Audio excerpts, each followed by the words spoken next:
Welcome to this explainer. Have you ever just hit a wall? Like, you suddenly get this totally inexplicable sense of emptiness.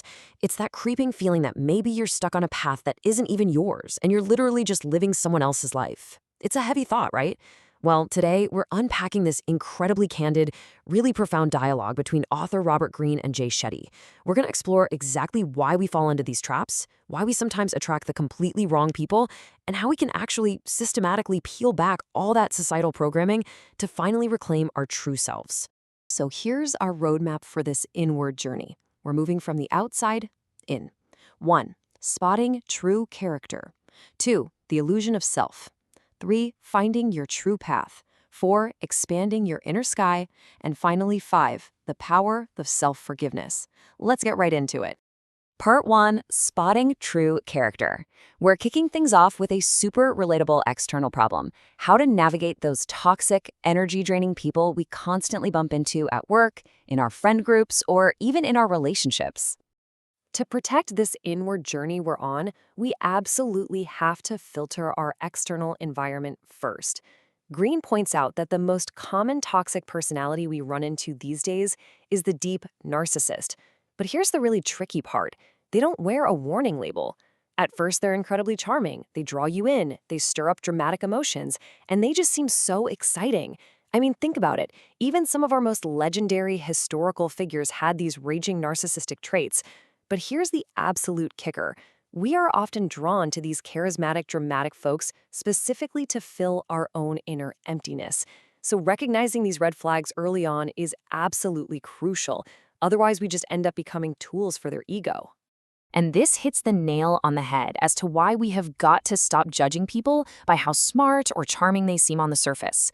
We need to evaluate them strictly by their character under pressure. Just think about the stark difference here. A weak character, they get highly defensive. Honestly, their absolute worst trait is that they just cannot handle criticism. They crack under stress, and if you give them power, they get abusive. On the flip side, a strong character absorbs criticism constructively. They handle stress without their masks slipping, and they actually step up and take the blame when things go sideways. Shifting your mindset to choose who gets access to your life based entirely on this one metric, it's a total game changer. All right, moving on to part 2, the illusion of self. Now that we've talked about filtering the external noise, let's turn the lens inward and look at how the actual machinery of our own minds is, well, kind of working against us. Seriously, when you just try to sit in silence, what actually happens? All these trivial, annoying thoughts just start bubbling up, right? Wait, did I change that dinner reservation? What's on my schedule tomorrow? Well, there is a super simple 3-step Zen approach to handling this. Step 1, a thought pops up. Step 2, and this is the big one, you have to recognize that this thought isn't real. It's a phantom. It's just a shadow. The physical room you're sitting in is real, but the thought is an illusion. And step 3, just completely refuse to engage with it. It's actually fascinating because social media is literally engineered to mirror and exploit this exact obsessive loop. It hooks our emotions so we can't look away. But practicing the Zen sequence, it breaks the spell. So the huge takeaway here is that you are not your thoughts. Your thoughts are this completely separate, detachable thing. As Jay Shetty points out, our thoughts often become our reality. Like, if you constantly tell yourself you're lazy, guess what? You're going to act lazy. But the second you realize your thoughts aren't inherently real, you unlock this amazing superpower: thought editing. You can literally swap out a negative belief exactly like you take off an old, worn-out shirt and put on a new one. Taking this even deeper, the early 20th century philosopher G.I. Gurdjieff argued that most of us are essentially walking around completely asleep. We're just on autopilot.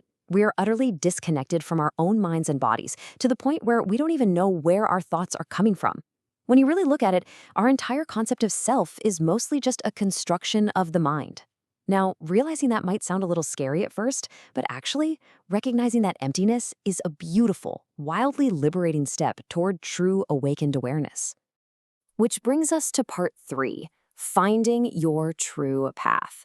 Because once we finally manage to quiet the mind and clear away all those mental illusions, we run right into an even bigger challenge: figuring out who we actually are underneath decades of societal programming. So ask yourself, whose expectations are actually driving your daily choices? Seriously. So many of us are totally trapped because we just care way too much about what other people think.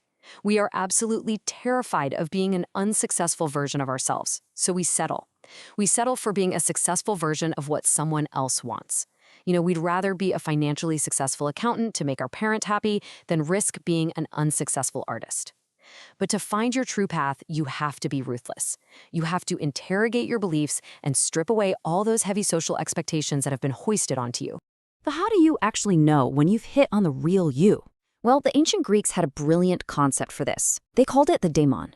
It's basically this second self or this deep inner voice that simply nudges you toward what feels fundamentally right or wrong. Socrates actually said he had one that would literally just tell him if a path was a mistake. Now, Robert Greene admits that trusting this inner voice is incredibly tough, especially when you're struggling creatively. The well feels completely dry and the work just isn't flowing. But listening to that daemon, that is the only way you avoid producing hollow, lazy, uninspired stuff.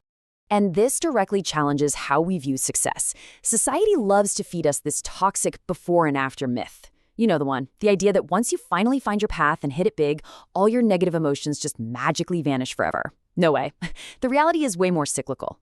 Even the most legendary authors and highly successful thinkers are deeply flawed. They still deal with anxiety, intense envy, and spiraling thoughts. The only difference is that they realize these challenges happen in cycles. By staying on their true path, they've just picked up better tools to navigate those storms when they roll back around. Finding your true path also demands absolute clarity. If you're constantly hiding behind heavy, theoretical jargon, you're probably evading the truth.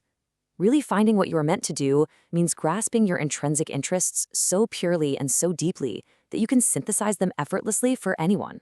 It has to feel real. It shouldn't feel like you're putting on some sort of exhausting intellectual performance for the crowd. All right, part 4, expanding your inner sky. Now that we're locked on to our true path, let's explore how exposing ourselves to ancient wisdom can fundamentally stretch and expand our modern minds. There's this incredibly fascinating Vedic concept called Akash, which translates to the inner sky. Think about it. We literally spend billions of dollars exploring outer space, right? But we possess equally vast, totally unexplored galaxies right inside our own heads. We are so much more immense and capable than our 21st century programming leads us to believe. But we have to actually actively seek out ways to explore that internal universe. Because let's be real, our modern environment is kind of failing us. The contrast between modern life and ancient life is just stark. Today, we're living in this homogenized, generic culture of identical coffee chains and strip malts. Our sensory experiences are shrinking down to these sanitized mechanical beeps and buzzes. But the ancient world, it offered wild, incredibly rich sensory environments and these massive, unique spectacles, like Aztec fire ceremonies that only happened once every 70 years.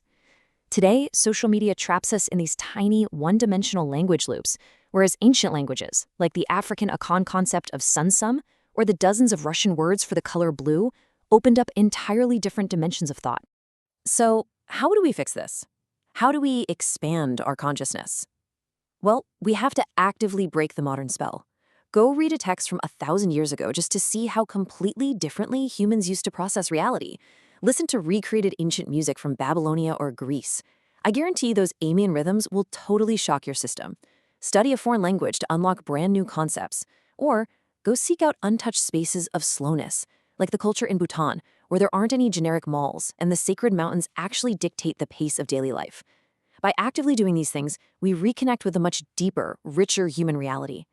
Which brings us to our final destination, part 5, the power of self-forgiveness. After filtering the world, quieting our minds, finding our path, and expanding our consciousness, we arrive at the absolute hardest act of all, radical self-acceptance. In a surprisingly vulnerable moment, Robert Greene shares this exact internal dialogue. Despite his massive global success, he admits he still struggles deeply with feelings of inadequacy. He constantly catches himself thinking he isn't smart enough or just hasn't done enough, so he has to literally tell himself, "Robert, you're tired, you're doing fine, just trust it." It's his way of forcing self-compassion when the creative well runs dry. And it just goes to show that learning to trust yourself and actually give yourself some grace, it's a lifelong battle, even for the absolute masters. And man, this is a trap almost all of us fall into, isn't it? We are so quick to show immense empathy and total indulgence to our friends when they mess up. But when it comes to ourselves, we are ruthlessly, sometimes violently unforgiving. We push our bodies and minds to the absolute breaking point. Greene actually notes that driving yourself completely mercilessly, all out of this deep-seated fear of not being perfect, can literally damage your physical health. He even partly attributes his own stroke to that relentless internal drive. So self-forgiveness isn't just some nice, fluffy mental trick. It is a critical survival tool. As we wrap up this explainer, I want you to just sit with this for a second. Think about your own inner sky. Think about those heavy clouds of expectation and perfectionism that are blocking out your stars.